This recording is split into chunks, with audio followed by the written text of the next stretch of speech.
Welcome, Valpo fans, to another edition of Valpo Basketball Weekly, brought to you by Lakeshore Bone and Joint Institute. I'm Aaron Levitt. Joining me today, the head coach of the Valpo women's basketball team, Mary Evans. Coach Evans, thanks for being here today. Thanks for having me, Aaron. Finally, you guys get to be at home for a little while. It's been a long stretch of road games, including a tough opening stretch of Valley play with 3 road games at Murray State, at Missouri State, and at Southern Illinois. And like to start today with maybe one of the best 10-minute stretches you guys have played this year, that fourth quarter at Southern Illinois, and a good portion of that against the SIU starters. Very good performance on the defensive end in that quarter, allowing just 3 field goals. And it was a number of contributors. You had 9 players out there playing significant minutes in that quarter. What did you see during that 10-minute stretch that maybe you guys can carry over as we get further into Valley play?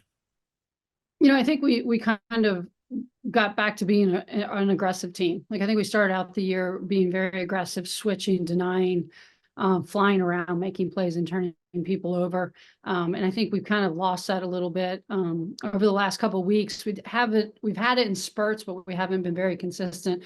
But I thought that group that played really did a great job defensively, flying around, being disruptive, pressuring them, turning them over.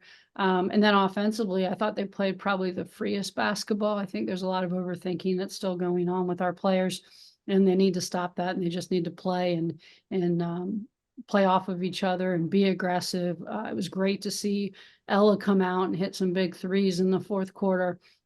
I thought Liv Sims came in at the point because we were in a little bit of foul trouble in the point guard spot. And I thought she gave us a big lift at the point spot, got off the ball early, pushed in transition, used her physicalness as a guard to get us into some good action. So it was really good to see.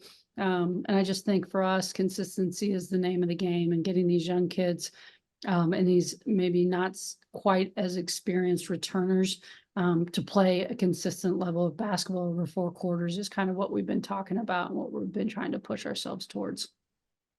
As I mentioned, 3 games into Valley play, the results not there for you guys so far, but overall from those 3 games, kind of what are your positive and negative takeaways from those contests?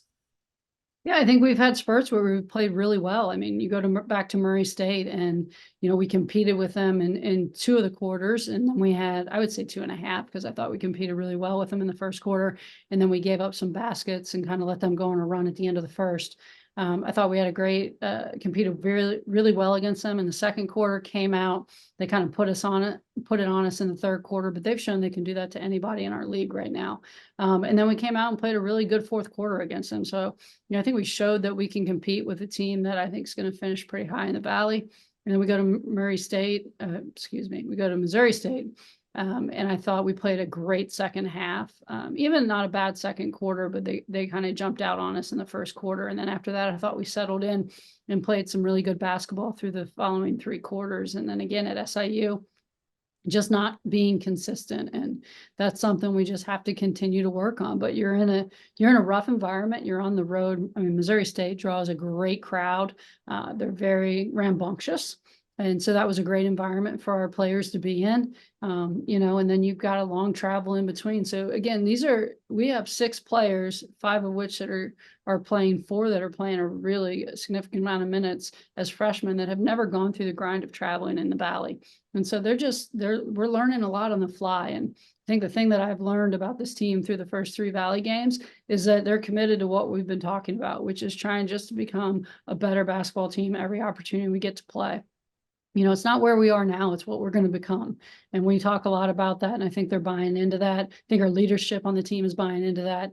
And that's exciting. Sometimes these kinds of seasons can be rough to go through, but this team is showing up, they're working every day. And that's all we ask of them. And that's what they ask of us. And we're just going to keep grinding and keep growing through the course of the season. You mentioned the number of freshmen playing significant roles. Last game you start 3 freshmen. That was the first time since 2016 the program's had 3 freshmen start a game. One of those freshmen who's really played a big role this year, Sanaya Jackson. She's come in and seems really taken well to the college game. You look at what she's done, double figures in scoring 6 of the last 9 games. I think this might be most impressive, 23 steals and just 13 turnovers on the year for her. What have you seen from her that's enabled her to transition so well immediately to the college game? I think that's a tough question. She's a very versatile player. I mean, she can shoot the three, she can drive the basketball, I think, pretty well.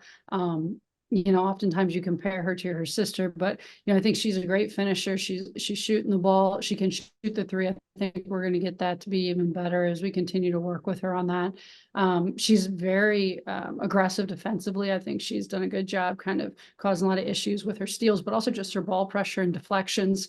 And she, again, the majority, all of the team is like this, but they just show up and they work every day. She's consistent in her work ethic. And so I think that's leading to consistency on the floor in games. And she's a very even keeled person, doesn't get too high, doesn't get too low.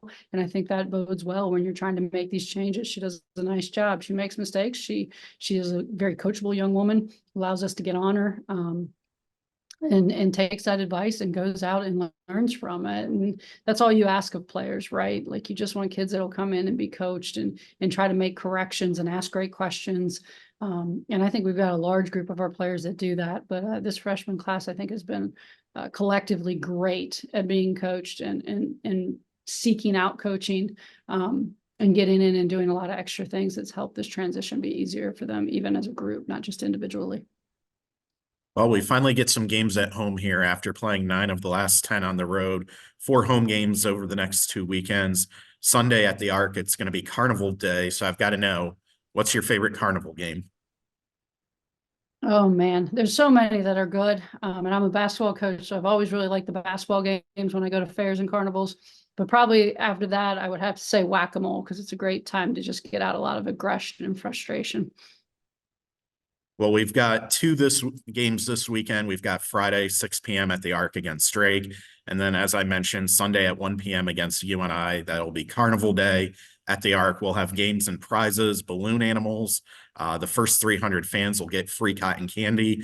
And we've got a special halftime show as well, Christian and Scooby from America's Got Talent. So come on out to the Arc this weekend to catch the Valpo women's basketball team back at home. Coach Evans, thanks for joining me today.